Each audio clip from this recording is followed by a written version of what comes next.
Thank you so much for that, Lindsay. And again, I'm Francisca. I'm with the Bloomberg Center for Public Innovation at Johns Hopkins University, co-hosting the third cycle in this wonderful project that Lindsay has been gathering us up for over the past couple of months.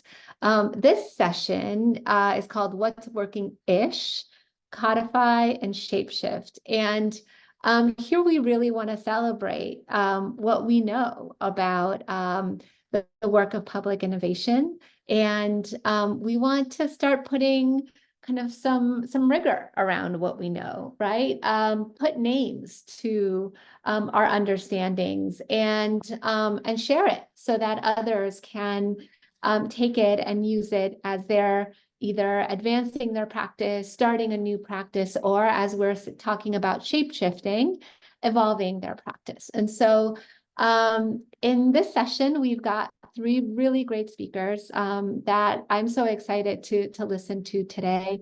And the session really grows out of a project that Lindsay and I and some colleagues from the Bloomberg Center for Public Innovation were involved in about 2 years ago now, maybe a little bit less than 2 years ago, where we interviewed 40 people from around the world that we really thought were doing interesting work around public innovation. And from those interviews, we started to see some patterns, some recurring patterns, as research seeks to do, and we started to realize that public innovation has enough of a track record, has enough practice to show that there's different ways of doing it. And that's what Lindsay's going to share with us first, this typology that we put together from those interviews. And it'll be followed by Stefan, who has been working with his network in France on thinking about how these different approaches, these types that Lindsay will talk about, kind of mature. What does that maturity model look like? And initially, when we had shared the types with Stefan, he asked, he's like, well, is this an evolution? Are the different types a maturity model? And we said, no. They're actually, they're not mutually exclusive. They're just different ways to tackle different types of problems with different objectives and different methods. And they could all work, in tandem or at different stages or to address different problems. And that's where we started to see this capacity for the public innovation approach to shapeshift. And so our third speaker, Allison, with the Energy Futures Lab, is going to tell us a shape-shifting story of how she and her lab have kind of really tackled a very complex transformation in Alberta through the lab and adapted and sustained that work over a long period with a lot of stakeholders. So we have three really, I think, compelling windows into what's working, how, and why. So we're looking forward to this conversation today. We think all of this work is really pushing boundaries in this space. And, I think we've talked about with Lindsay and Stefan is that, and this actually, I think, was an insight from Stefan from a feedback session we had early on about the types, is that we talk a lot about the methods, right? The human-centered design approach, engaging stakeholders, but we really have a gap in codifying kind of what the structures are, right? And what are the purposes of this work? What are all the different types of purposes that this work is trying to address? And who are, these projects accountable to? Is it internal? Is it external? Is it, community accountability or broader, right? I think we heard a lot from our colleagues in Auckland about kind of that question of who are we accountable to in this work. So I think just a reminder to go to our space on Medium. You will find blog posts about the types, about the Labanats model that Stefan is going to share with us. and then many more from the previous cycles as well. And I think with that, I will pass it on to Lindsay. And let me know if I missed anything, Lindsay, from the slides that were on the screen. I think that's okay. Do you want to just say what's coming up next so people have that in their minds before you hand it to me? Yes. So this is the first session of our third cycle. Our third cycle is called What's Working-ish. So we're gonna today, as I mentioned, we're gonna look at codification, shape-shifting, how this work evolves, mutates, matures to meet the moment, to meet the complexity of the challenges that this work is trying to address. Our next session is on May 15th, and check, because we're all in different time zones, check the time on the Medium blog again. And there we're going to talk about how do we evaluate this work?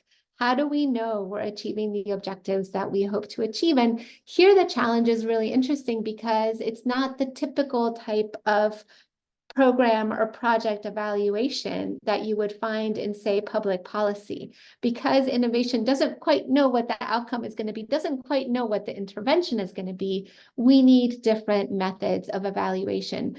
And that's what we're going to discuss in our next session. And also recognizing that there's such an important learning element of this work. So that question of why evaluate, who do we evaluate for, are actually really important questions in the field of public innovation. So that's going to be on May 15th.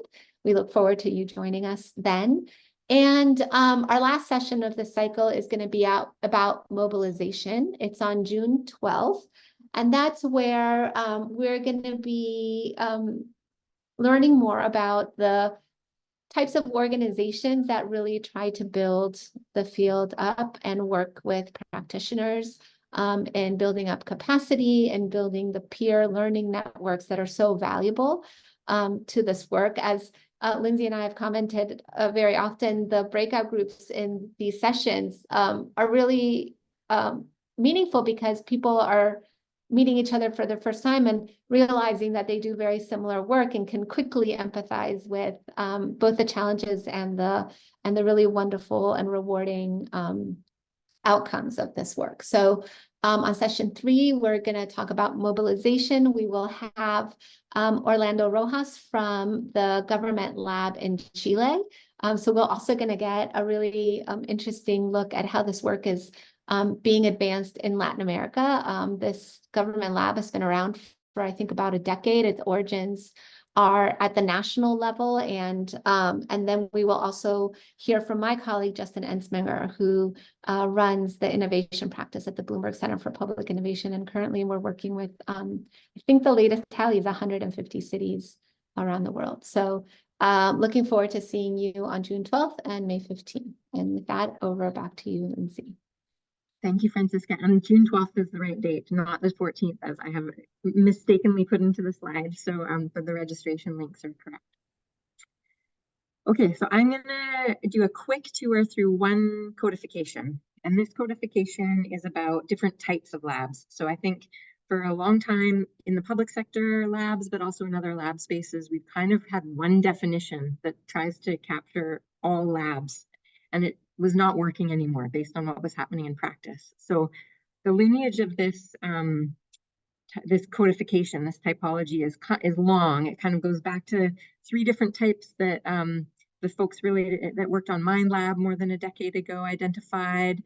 And then Penny Hagen from Auckland Co-Design Lab and I worked on on a type. And then I worked with these in my own practice and my own research. And then, as Francisca said, a few other types emerged from the interviews that we most recently did. So there's lots of practitioners over a long arc of time in this space who have who've contributed to this. And we're all going to have different, like any codification, we're going to have debates about its use, about whether or not it's right or wrong. So we'll invite you to just sort of explore it as a possibility in trying to, the main purpose is to try and just say that we have different types that have different purposes, and we've tried to gather up these distinctions. And so here's the types. we've described them based on the purpose of the innovation, their orientation to government, their accountability, who are they feeling like they're most accountable to and for, and then their leading methods and skills. We found like there are obviously other characteristics and criteria that you could use to describe these different types, but these ones were the most helpful in making distinctions between them. So that's why we chose those 4. And then we have 8 different types that we've described. So creativity platform, problem solving, partnering for change. These are some of the earlier ones that we saw. And I think like when we talk about labs still, actually a lot of the time we're defaulting to these earlier definitions, even though like the current expressions of labs actually there's a much wider range of what it is that they're doing. Type 4 is systemic co-design.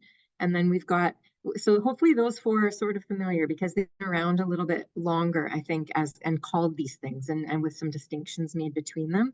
But in the more recent research and practice, other types around that focus on transformative learning, mission-oriented convening, network building, and then learning partners are some other types. So as they move further along, they actually start to get a little bit less like a focused lab container and a little bit more diffuse in a way. And so when they stop being a lab and start being some other sort of change transformation methodology is something to think about and discuss.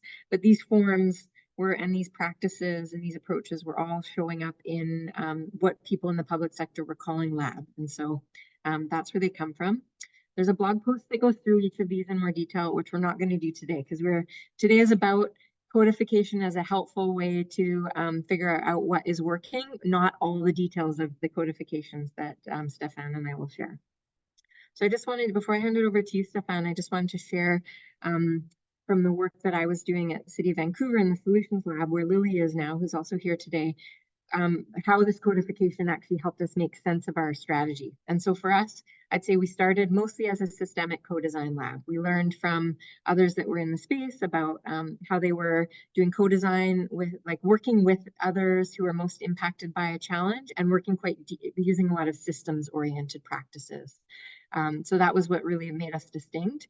And after our first iteration, about a year or so of running labs on complex challenges in co-creative processes with different stakeholders, we realized in our work we also needed another form. We needed another set of activities because we weren't actually realizing the kinds of shifts that we were trying to work toward. Like it wasn't nesting in our organization in a way that was leading to longer term outcomes. So we actually added what we're now calling transformative learning as a lab purpose. We didn't exactly call it that at the time, but this codification is helpful to make sense of what we did and where we ended up.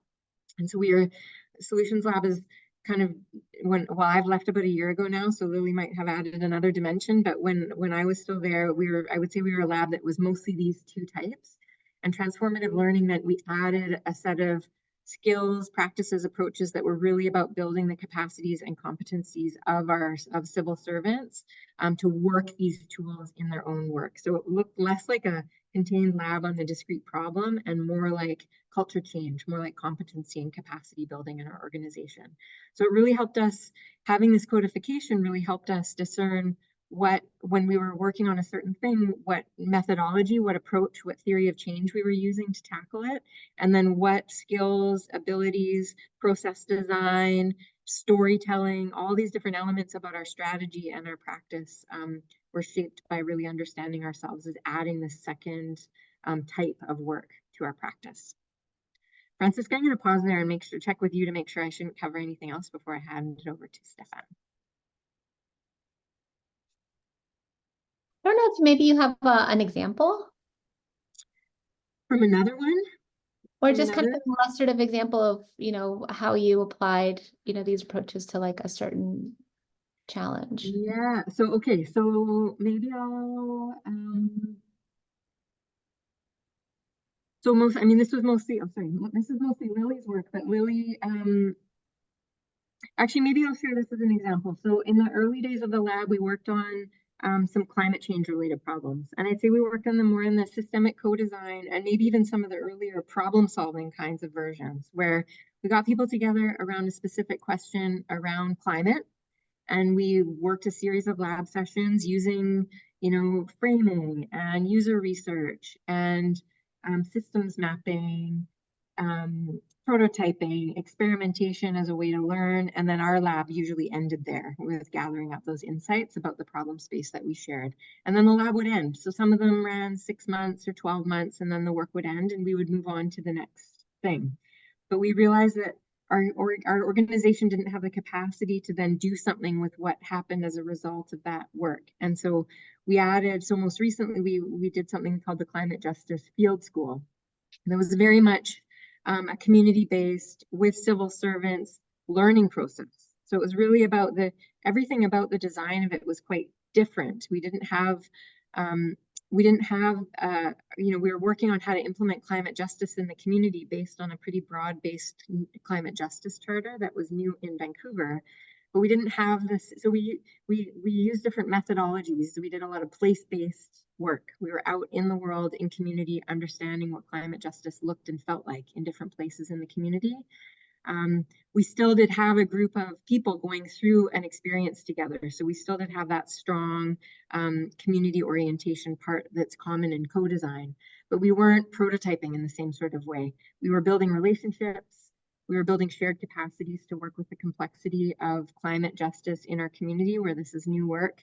And we realized we needed a more learning-oriented method set and process map because there isn't a clear known outcome in climate justice work, like there is maybe when you're trying to make a building energy retrofit program. So the nature of the challenge really demanded a different kind of process approach and set of skills. Good?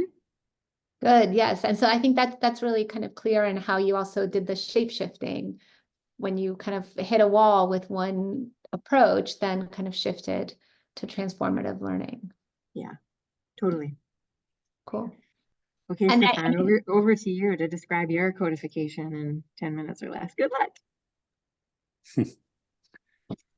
Okay, so I will tell you about a project we have run last year in France.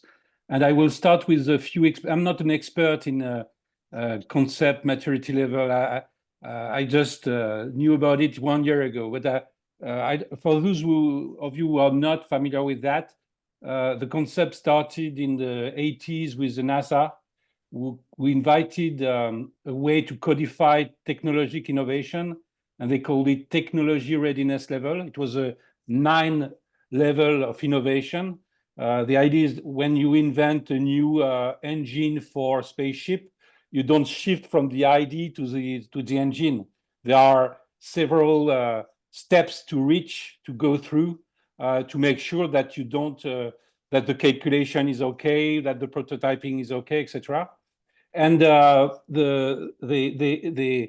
was an evolution of this because, of course, the critique was that it was too focused on technology, and we need something that would do the same on non-technological innovation. And this is where concept maturity level happened in 2010. And this concept is used now in many contexts. I have seen use of this in how do you make industrial park more ecological in South Africa, for instance. They use concept maturity level. The community of living labs in medtech in France use it. So it's very popular in some place. I will also mention another kind of level, which is the societal readiness level, which is, I don't know much about it, to be honest with you, but I think it would be worth digging into it because it's really connected with radical innovation in social innovation. And there is a cooperative called Elix in France who is working on it. But let me just give you an example of the way we use it. So we had a program called Labonautes. We run a community of public innovation labs here in France, and we support them. We take part to the management, to the community of practice of public innovation labs. And we had this program called Labonautes, where we started with the diagnosis that public innovation labs have many difficulties. They are not very radical. So we went through several sessions, co-development activities, all kind of experience, and at the end, we produced these maturity level for public innovation labs.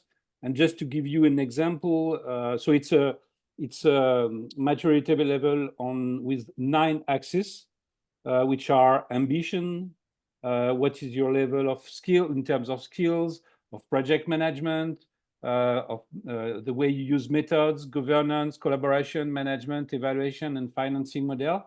And on the right, you've got an example of that. I won't describe it all, but it's the example of ambition. So there is a few words on what ambition and purpose do your innovation labs or your laboratory pursue? Is it clear for you, but also for the team, the organization, and the other organization? How do you see the progress over time? And then you've got this 4-level grid, which is a soft explanation of the different steps you can you can and you can use it as an auto diagnosis. And I won't describe it more because you can find the English version of it on the Medium the Medium website. But we did a test with 30 public innovation units, labs, people, etc. So you got for a few examples. So this is a radar you get in the end of the auto diagnosis, and the result, the kind of result we get is that they quite like it because they use it as a way to to make an auto diagnosis at individual level, but also as a team. Some of them tell us that they use it with the top management to renegotiate the mandate of the public innovation lab. Some use it as a way to be more specific when they want to do training session, because then they got a better understanding on the progress, the topic where they must progress. So we got quite interesting feedback. Now the idea would be to go further. How could we, for instance, use it to support a community of practice, making sure that they co-decide the different steps and how they want them to rebuild it on a regular basis, to progress collectively, to identify thematic funding resource, for instance, because depending where they are on the ladder, maybe there are some funding or there are some programs that would be dedicated to that. So we see the potential of this maturity level as a way to mobilize the community and to get something larger than just individual. And for sure, it's not. We make sure that it's not only making comparison and seeing who is better than the other. I mean, it's interesting to see that they don't want to use it in this way, but more to collectively progress. And maybe the last slide I want to show is another maturity level, which has been produced by Helix, which is a French cooperative specialized in social research and development.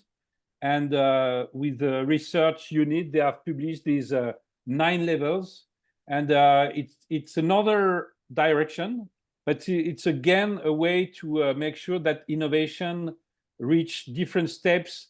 And in their scale, it goes to changing the norms. So how does an innovation not only produce new device, new solution, but change the norms and become mainstream? So yeah, we don't have the time to dig into this, but maybe it would be interesting that we invite them another time or see if there are connections for labs. That was it for concept maturity level. Thank you, Stefan. And I'd like to ask a question because I think the comparison graphs, I know they're not comparisons, but if we go back one, it's really interesting to see kind of the variation along the 9 axes. And I'm wondering, if a certain group wants to kind of make progress along these 9 axes, which ones do you think are the priorities? Like there's 9, where do you, if you're say, Um, where do you recommend that they focus? I think all of them are really admit that they are really bad at evaluation. And I think it's quite connected to the question of maturity level in a way, because it's when you don't know where you are, what kind of progress you need to know, how do you evaluate it? I really think that they got different kind of problems, but for sure all of them failed to find soft way to innovate. I mean, they also have the pressure of evaluation because they are in government and local on cities where evaluation is like a punishment, So it's a new topic for these communities. How do you find evaluation attitude, evaluation tips, evaluation practice that make sure that you, for instance, that you okay, maybe you won't have a whole evaluation system, but when you begin a project, can you make sure that you decide your indicator of success and your evaluation measurement with your partner, with the founder, with civil servant? So we really think that there is this kind of progress that could be made through this kind of tool. Yeah, and I think that I mentioned at the beginning about the conversations that Lindsay and I had about 2 years ago with people who were practicing public innovation across the world, and I think we found the same answers and a desire and an interest to understand how to evaluate the work with this challenge that there aren't kind of off the shelf methodologies for evaluating public innovation. So tune in next time. Can I add just one thing? Yeah. I just want to say that the grid is free. It's under Creative Commons license, so every one of you can use it for free. But please, if you do it, improve it and send back your comments and your improvements. So that's my gift for this community. Please use it. Don't hesitate to give your feedback if you think it doesn't work or anything, but feel free to use it, improve it, and share it around. Yeah. Thank you so much for that, Stefan. And I think that Pavan dropped the blog post about that goes through the different axes and the questions that the units would be asking themselves about the different axes. And then you can, depending on where you are on the mountain, you can produce a similar spider chart as the ones that Stefan just mentioned. So with that, we are going to hand it over to Allison to tell us about the experience at the Energy Futures Lab in Alberta. This, I think, is such an important example to learn from, given that I think Alberta is probably at the forefront of a societal transformation that is necessary for all of us and in all of the regions where we live. So with that, Allison, over to you. Thank you, Francisca. Thank you all. Just checking you can hear me fine and see slides, and yes, great. Okay. Well, thank you for having me in today. I'm Allison Cretney. I am the Managing Director of the Energy Futures Lab. I've been in the leadership role for about the last 5 years with the lab, but I did join the team just as we were getting it off the ground, so have really been a part of this evolution that I am planning to share with you today. Just let me figure out slide advancing and we'll be good to go. Okay. just a really quick high level. I know I'm talking to social innovation folks, so I don't need to explain what I might normally, but we've been around since 2015. And as Francisca mentioned, like we're really aimed at accelerating energy transition within the province of Alberta, within the context of Canada's energy transition and the global energy transition, of course, recognizing that, as the highest emitting region of the country, home to the oil and gas sector, it felt like this is the place to focus. We've been kind of based on a fellowship model where we get very diverse participants that would sort of cycle in and out over time, but very much aiming to be representative of the kind of full energy system. So including, supply, oil and gas, end use, demand side, utilities, the innovation ecosystem, Indigenous leaders, community, social, civil society folks. We even had some artists, and yeah, so just really as you do in these lab spaces, really trying to aim for that diversity. And then maybe the only other slide I'll share of just a bit of a background briefing is this is our core group of convening partners, again, really aiming to have the convening partner group be quite diverse as well. But of course, the corporate sector and some government, they're also funding partners to some extent. And then there's other nonprofit groups that, all of these folks contribute in some way or another to the, whether that's in kind or financially, to the operation of the lab. And they all serve on a partners council where we generally try to use it as another of our kind of system sensing mechanisms alongside the participants in the lab. So this is what I thought I'd center what I share with you today around. This is essentially when we kind of when we sit back and reflect, but also we've been quite intentional about this, is how we've evolved and changed over the years and kind of in response to what. And of course, this image makes it all look pretty like straightforward and and kind of neat and tidy, which of course, as you all well know as practitioners, it's not. But what I thought I would do is just share a little bit, because this was not something that was mapped out. This is something now being reflective and kind of in development that we've been kind of building as we go and learning as we go. But I thought I might just dive briefly into each of these phases and see how useful that is for you. So yeah, phase one. So this was the, getting the lab off the ground, and the first few years where we tried a whole bunch of things. But I think when I reflect, it's kind of was characterized on bringing a whole bunch of newness to the issue space. So bringing social innovation, bringing, backcasting from a vision of the future that we want and kind of working back from that, bringing that to the energy sector, bringing these ways that we do in social innovation labs of co-creation and experimentation. So all of that was new at the time. And we were really targeted at the intense polarization around energy and climate issues, really feeling like that was a crux of the challenge we were trying to address in a social innovation lab way.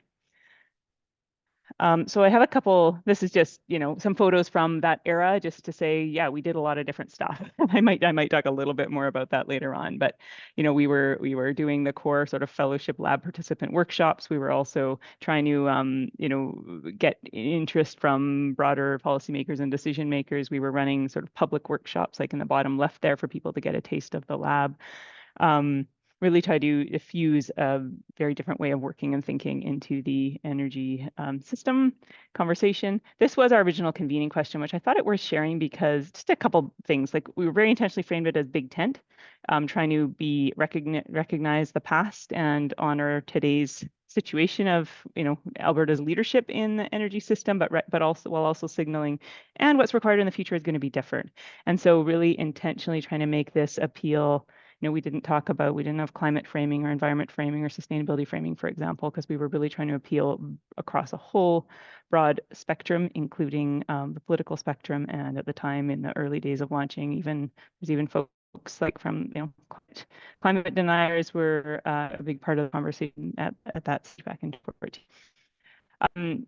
I mentioned kind of backcasting from this future vision. This was a pretty big moment for the lab in that this has evolved a lot since then, but this was the first cut at the group really trying to identify where ultimately they felt Alberta's energy system needed to go. The language itself is probably less important for the moment. I just wanted to kind of state some of the contributions we were making at the time.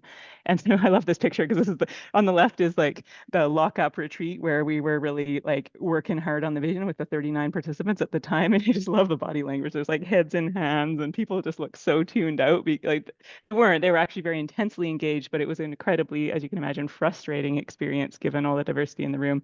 And then the picture on the right is the celebratory ta-da moment when they finally pushed through and were able to land on something that had no official paramount objections against. And that was like days of work and people like locking up overnight to try to work through some of the difficulties. And so yeah, I think that's all I'll say about this phase, just in the interest of time. But so then as we maybe mature, kind of established ourselves, we tried all sorts. It was a highly experimental in that first phase. I mean, highly experimental as it is all along. But I'd say as we matured into phase 2, we were getting a stronger and stronger sort of portfolio of collaborative initiatives.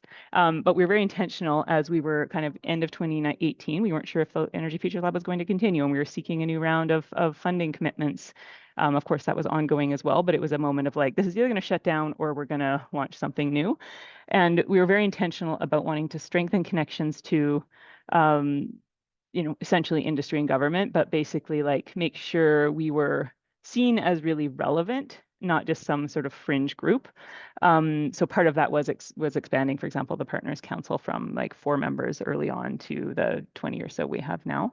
And also changing how we could convene. So it wasn't just about working with the fellowship, but starting to play with other types of forms of convening around issues when and where it was most needed.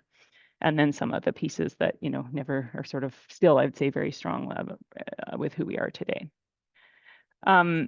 This is for this period of time really felt like one of the big contributions we were making, which was demonstrating, essentially using our portfolio of collaborative projects to demonstrate what's possible. So we were really intentional about the types of messages and narratives and ways of thinking about our energy futures that we felt were bridged across that polarization, where we felt like we started to work with what we called the radical middle, where this sense of like across the extremes of the views. Actually, most people are kind of more in the middle. And what are those things where we can, be really creative about holding those tensions and trying to find a path forward that, of course, isn't going to ever keep everyone happy, but where there was enough common ground where it made sense to continue.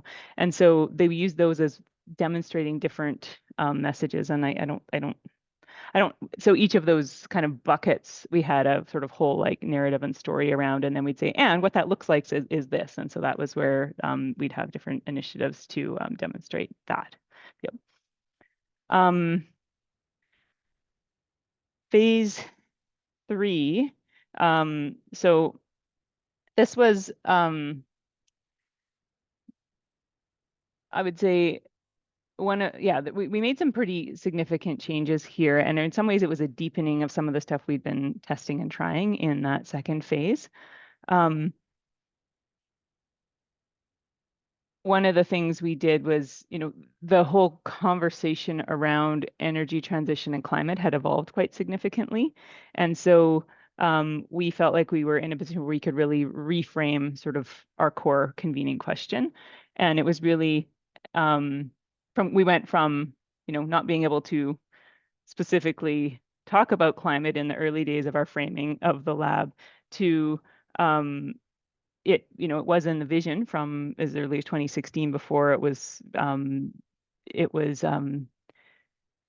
any of the sort of government or big players in the energy sector were talking about net zero. But what we started to see as it took hold, and especially in 2020, 2021, as things were really picking up both like within the province, but also internationally, as far as a lot of attention on climate and Build Back Better and some of the movements following or that were sparked during the pandemic, was that there was very much this like rush towards the more sort of technical side of the energy transition and achieving net zero, really focused on emission reductions, and which felt like at the expense of who is being centered in that. And so we really set the lab up to kind of be a place to hold that tension and kind of play with that tension, which we then is kind of encapsulated here. Who we're centering, who we might leave behind in the transition, those types of questions. We also quite significantly changed our tried new things in our structure. One of them was like recognizing there's some big, messy questions in this space that we need more room and space to be able to dive into. So we started to run these innovation challenges kind of alongside as one of the mechanisms for how we did convening. So that included a number of fellows and participants, traditional participants from the lab, but then we were also kind of bringing in additional folks that could really help wrestle with that particular question. And then at the same time, we launched what we called our Impact Studio, which was basically recognizing, as is probably familiar for folks, collaborative projects, especially outside of any single, especially across multiple organizations, tend to move quite slowly. And they invariably are running into barriers where people are working on them off the sides of their desks. So we said, how can we try to remove and address some of those barriers? So we tried to raise sort of additional resources to be able to move more quickly, or essentially unstick some of that, the stickiness on the most promising opportunities. And I will say, like, was wonderfully successful. And at the same time, we did run into some really challenging resourcing issues within the Energy Futures Lab, within our team, essentially across sort of innovation challenges and Impact Studio. We were spread very thin. So that's a little signal around where to next. Oh yeah, and then maybe just one more thing to say here, which is this is this is a bit of a marketing slide, I suppose, for certain audiences. I threw it in here just to say, when I reflect on the types of impacts we're having, I think one of the biggest ones, quite honestly, is around the culture and mindset and orientation towards transition within large parts of the sector and the province. And of course, that's not just, none of this is just us. I think that's one other thing I want to say, of course. It's like we have some degree of contribution in different ways to these shifts that have happened or are happening. And of course, there's lots of other groups that also make contributions. And I would say each of these lines has a story of that includes our contributions and others. But I also like the summary of this, just to say this was like there was a moment where we were kind of like, wow, we've really gone from having this portfolio of initiatives that was very much viewed as like fringe to it being heavily like mainstream kind of within the sector. Hydrogen, I've stepped out of the hydrogen convention in Edmonton to give this presentation, which I'd never been to before. And it's like thousands of people from all over the world coming to Edmonton to talk about hydrogen and the opportunity across the whole sector, which I cannot have imagined 4 years ago. So just it's really seeing how the pace is picking up in lots of ways. But then what that's also meant for us around, just doing a time check here, of where we're most needed now, is a reflection that given the nature of essentially that, what was sort of fringe ideas and opportunities becoming very mainstream, it's like truly what's most needed is, we're no longer having to explain, why an energy transition or, what it means or how we might think about working together. Those were the types of things we were wrestling with earlier on in the lab. But it's really more now about like, what are those top priorities and how do we get there at that pace and scale required? And so that's really meant, how do we as a lab be able to go mobilize to go deeper on the places where we're truly most needed. And so that we're not spread so thin as well, just because that sort of inch deep, mile wide, I think was actually had its time.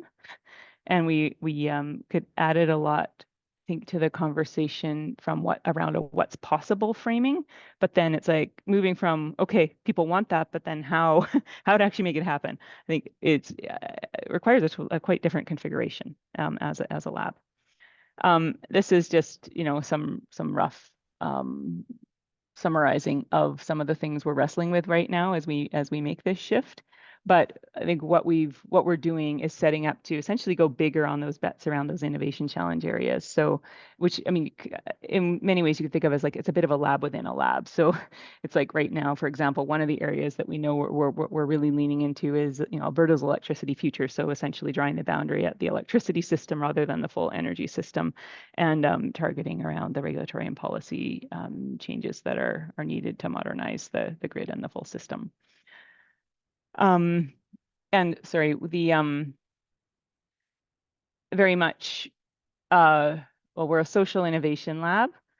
We're also recognizing that when we're talking about the transformation of the energy system, the biggest need where we feel like we did a lot of scenarios work around this, but is in this enabling those new sectors. And essentially, and it's partly because they're often very early, very dispersed. Folks don't know one another, and there's still a lot of room to influence how they form, how they do the work. Like, for example, right now we're doing a project that is working with elevating a bunch of Indigenous voices and perspectives with the emerging sort of battery metals, critical minerals sector, because that industry right now has a whole variety of different levels of sort of understanding of Indigenous communities, their situations, economic reconciliation, lenses and opportunities. And so there's a real opportunity to kind of set a different way of working there together and kind of build that together, and us sort of being the platform or container to hold that work.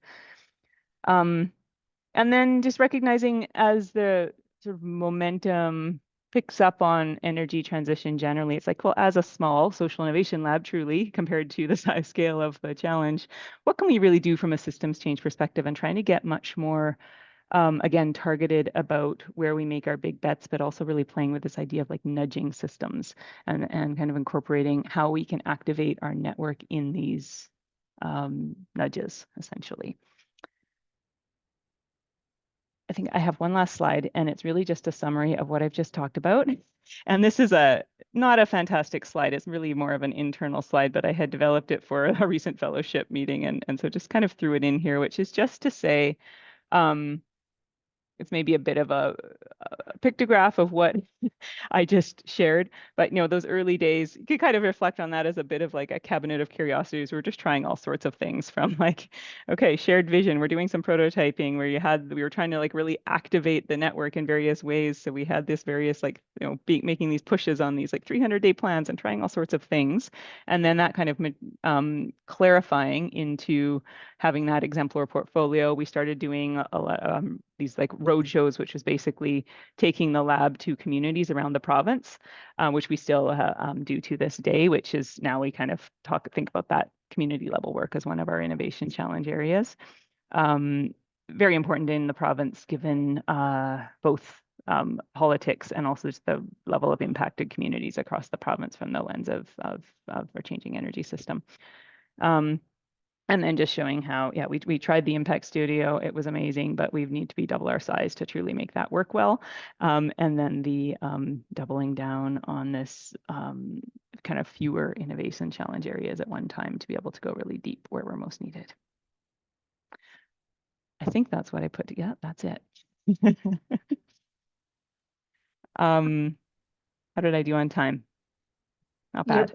You're actually a minute under. So thank you so much for this, for sharing this experience. I think Lee just put in the chat that, it's really remarkable to see a decades-long experience, and how it really evolved and adapted to as the issue started to become more mainstream as well.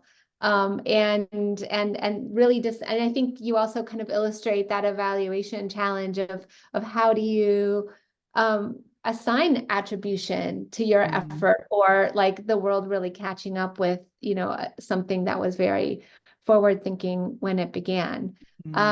So really appreciate this presentation. I think we have right now, what follows for the next 35 minutes is if you go to the chat, you'll find the deck that accompanies this session. And on slides 14 and 15, there's a lot of space for us to start to reflect back on what Lindsay shared, the maturity models that Stefan shared, and then Allison's wonderful experience with the Energy Futures Lab that really kind of exemplifies so much of what we've been thinking and seeing. And so the question that we ask that you think about and then share by writing directly into these slides is, how does this codification and shape shifting that we've heard about so far relate to your practice?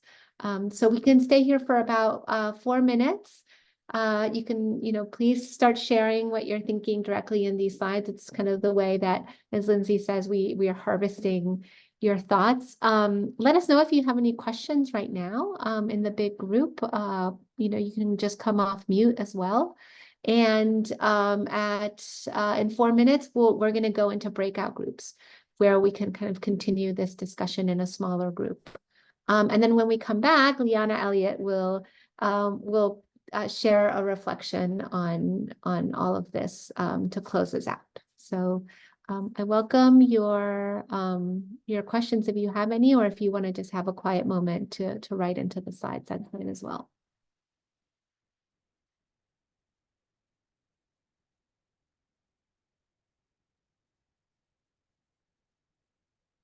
I see Amy has her hand up. Yeah. Yeah, I have a question for Lindsay. I've been following your work and using it, actually working with a lab. And I'm wondering how the model you shared, the framework you just shared, how does that relate to your other model that you've developed around the objectives of a lab, that's in the flower? Do you know what I'm talking about? How do those two talk to each other? Hi, Amy. That's a deep nerd question. Thank you. Maybe I'll like briefly answer that, and then you and I can chat a bit more about that in depth at some point, because not everybody might know that one. I'd say that one is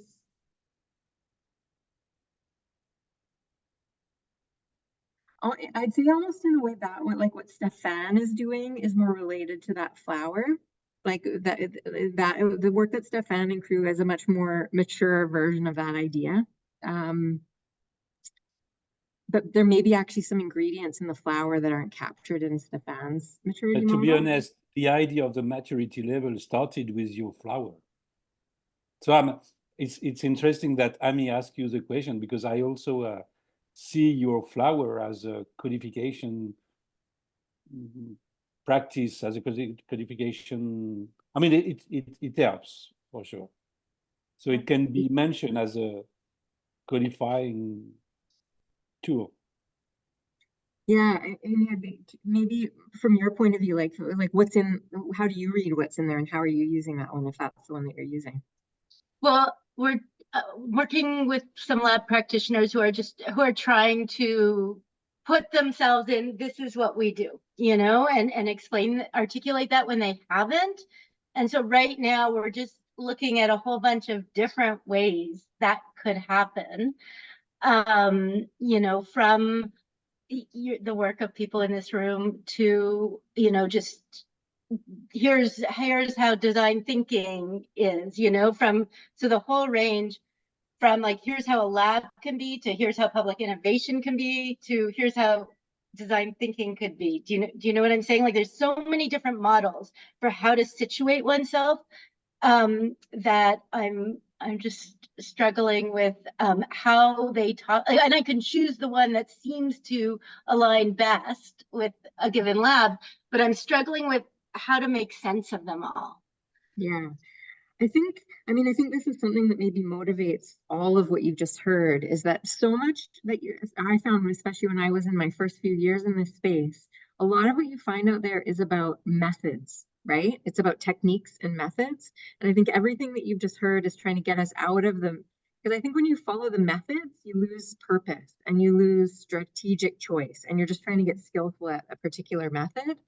but there's so many of them now. It's like what matters is how to be discerning about the application of a method based on your purpose and your strategic objective. And so I think that's like what's common in everything that we all shared. You didn't hear any of us really talking too much about like, in this session, we did this kind of a workshop and we used these tools. Like Allison talked a little bit about backcasting, and you heard a little bit of that, but like the orientation, like that's secondary to some of the other questions that I think these codifications are asking us to think more about is more about purpose. It's about theory of change. It's about strategy. It's about shape shifting and adapting to context. As I was listening to you, Allison, I think like a session that's just like about sensing, right? Like how do we actually tune to what is going on and make meaning of that and then decide what to do? It's like such a soft skill, but it's so vital to like navigating these waters. Yeah, but thank you for bringing the flower from the archives, Amy. I appreciate it. And I'll have to like look at that and then give Stefan some feedback on the maturity month. Yeah, you could drop your article in the chat, Lindsay, so people can take a look. Oh my gosh, I don't even know maybe Amy knows where I know a long place to find it, but maybe Amy knows where the short place is. Thank you. I've got the French version of it, but it won't help. I will drop it in. Just wait a couple minutes. Okay, great. So I think now we're going to jump into breakouts where we'll get to just chat with each other a little bit more. And I see that there's a lot of thoughts going into slide 14. So maybe in the breakouts, we could populate slide 15 with additional thinking. Thanks, everyone. I will send everyone to breakout rooms. And then if there are two co-hosts in the same room, I will remove them.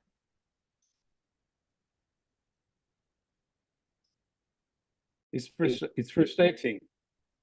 Very frustrating. The fun was like a mid-thought. It was good. So are we all back, Tavand? Yeah. Okay, good. So we're gonna close now with Liana Elliott, who's my colleague at the Bloomberg Center for Public Innovation at Hopkins.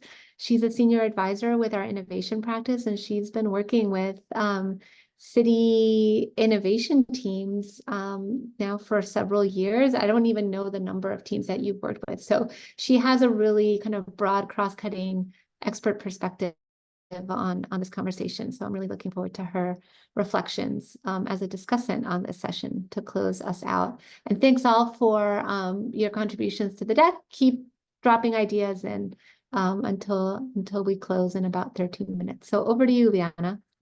Yeah, thank you. And thank you so much for inviting me to be part of this. This has been stuff that's been bouncing around in my brain, and I've referenced this gigantic Miro board where I'm trying to externalize it for my own mental health. I see so much of this need for like the shared vocabulary and at least some kind of a standardization of who are we and what is it that we're trying to do. And in the cities that I've been working with, most recently, I've been working with our digital I teams, which they're coming to the end of their grants. And now they're being tasked with figuring out how are you going to keep the work going once the money goes away. And that forces a lot of these kinds of conversations around like, who are we and what do we do and why is this the right way to tackle that problem? And they're kind of grasping at straws. Like there's just, they're really craving this kind of like, you could be like an apple, an orange, or a banana, or you could also be like a burrito, or there's this other thing, you know, called a palm tree. Like they don't have any of that. And this is a really incredible like gift, which is why I'm so excited about all of this. What I'm hearing so much of it is about like, how do you find yourself in this too, right? Like what's the diagnostic? How do you know when you're at the end of one and the beginning of another, or a gradation that turns into a distinction? I find that like really fascinating in where this is practically like rubber hitting the road, and what the utility is and how it's deployed for people on the ground, right? And that's not just sort of a framework for discussion, but really practically put into work. And I think my big question is always what works where, when, and how. So, you know, you may have a team that feels like they're really one type and they want to be this other, you know, and that's where they're going. But given their problem area, given their contextual challenges, like does that actually make sense? Do we know like which teams have really been set up to succeed in which sorts of problem settings and what kinds of problem areas? And is that something that we can use to help folks focus on not chasing sort of an idea of what they think is really going to work, but really like dive in where they have some sort of peek behind the curtain that there's some data here that says that this really can happen if you have these things in place. And if you don't, maybe you go get those things in place.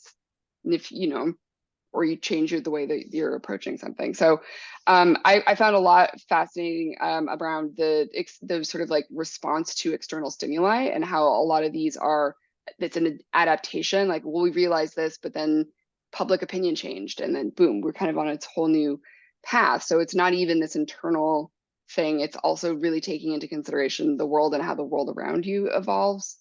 Yeah, I have so many thoughts on this. This is so exciting. I don't know. I'm trying to think if there was anything else that I mentioned in our breakout room too that would be worth bringing up. But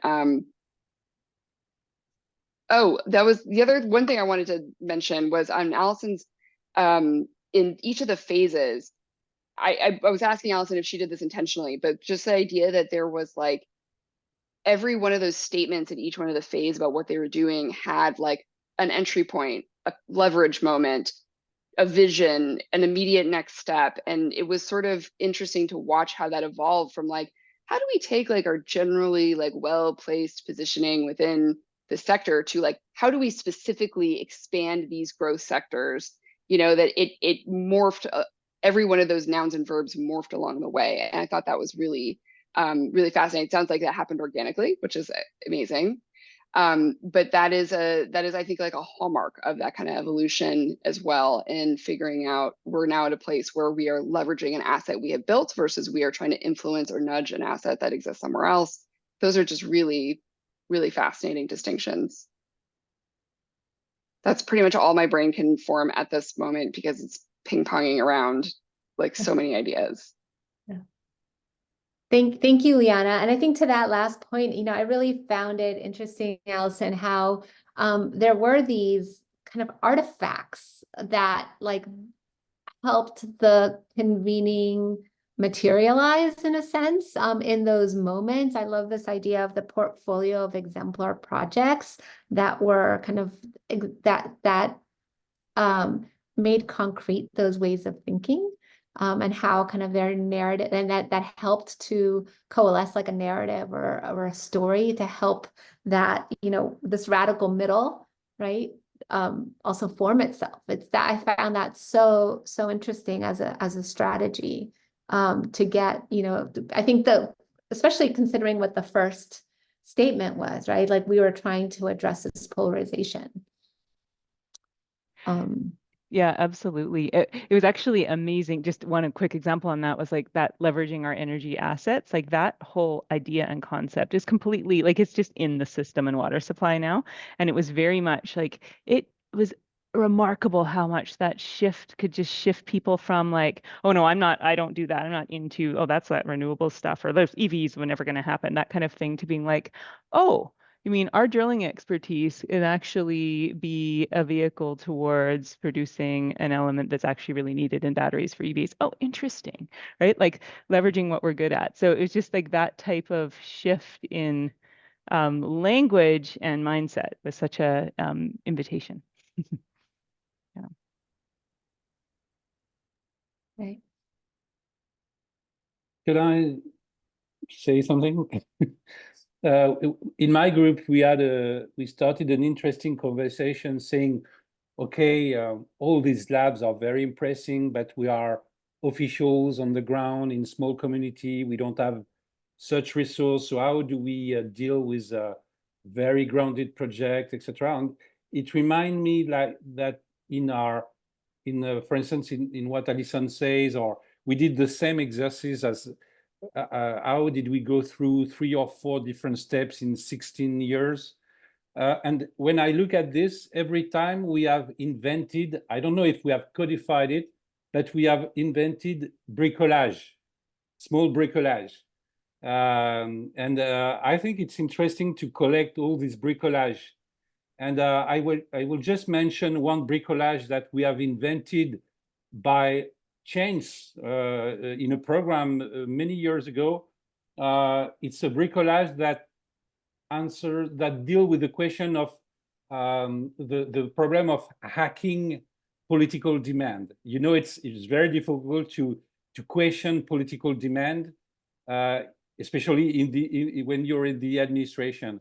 And we have invented this bricolage, which is called, we gave it a name, it's called a friendly starter. It's how do you start friendly a new policy? And it's a conversation between the official in charge of this new policy or the renewal of this policy and a group of civil servants. But there are rules in this conversation. The civil servant can ask any question they want. The official is okay. It's not in his office. It's in a neutral place. They can ask any question they want, for instance, about the real motivation of the new policy, because this is exactly the thing that is not clear when you're an administration and get in charge of a new policy. So I won't do, but it's just a bricolage. It's a 1 hour. There is a protocol that must be respected.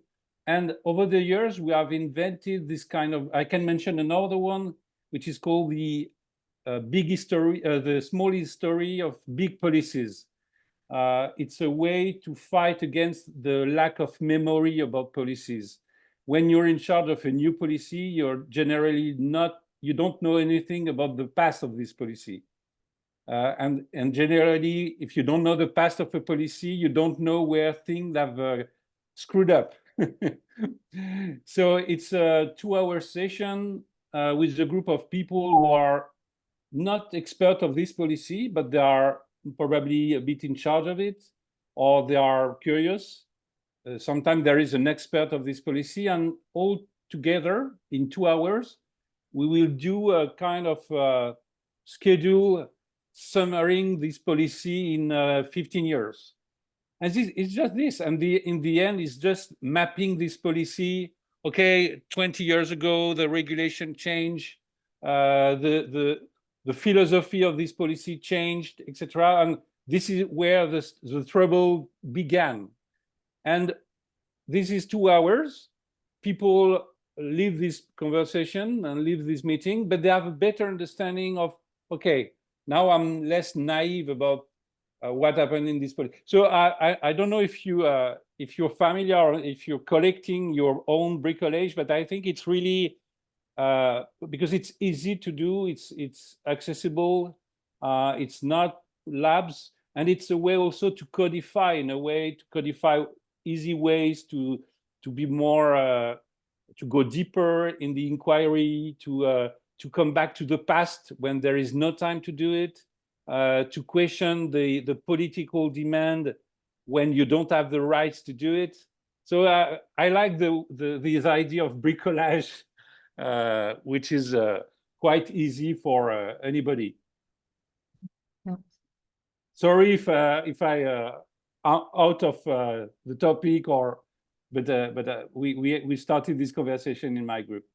Yeah, no, Stefan, I actually think it's very relevant as we remind everyone of our next session, which is on May 15th on evaluation. And I think Allison was noting, you know, when she showed the impact slide, which she's like, I think this is marketing, but you know, I think actually documenting, right? Those, I think what Lindsay was calling these process innovations is one step towards that evaluation within public innovation, which is so much about learning. And Allison was reflecting in that impact slide something that wasn't written on there, right? Where you said that the contribution was really about culture, about mindset, about orientation towards this transition. How do you capture that, right? How do you evaluate that? And so, and I think you really point to what's unique about public innovation in the policy space, where you can't just take a method that you learn in school and apply it to evaluation. So that's going to be our conversation in about 3 weeks' time. And we look forward to seeing you all join us again. And I think it's going to be a really interesting discussion because there aren't ready answers. But we're going to have some folks who know a lot about evaluating different aspects of the public innovation approach. And we really hope it'll be kind of a deep and dynamic dialogue and exploration together. So I think somebody actually in the board said we're not great at evaluation, anticipating our next topic, right? I heard, how can you innovate if you don't evaluate? And there's a contribution here about thinking on the phases of a project and how you evaluate. And back to your point on bricolage, Stefan, I was just reading a paper that proposes bricolage as an evaluation approach, really mixing and matching different types of qualitative methods to evaluate this type of work. So just a teaser, and thanks again to everyone. Lindsay, any final words for now? Nope. Okay, this was a really fun discussion. Appreciate everybody's input, and thank you again to our presenters, to Lindsay, to Allison, Stefan, and Liana. We really appreciate you sharing your thoughts and experience with us. Right, see you soon.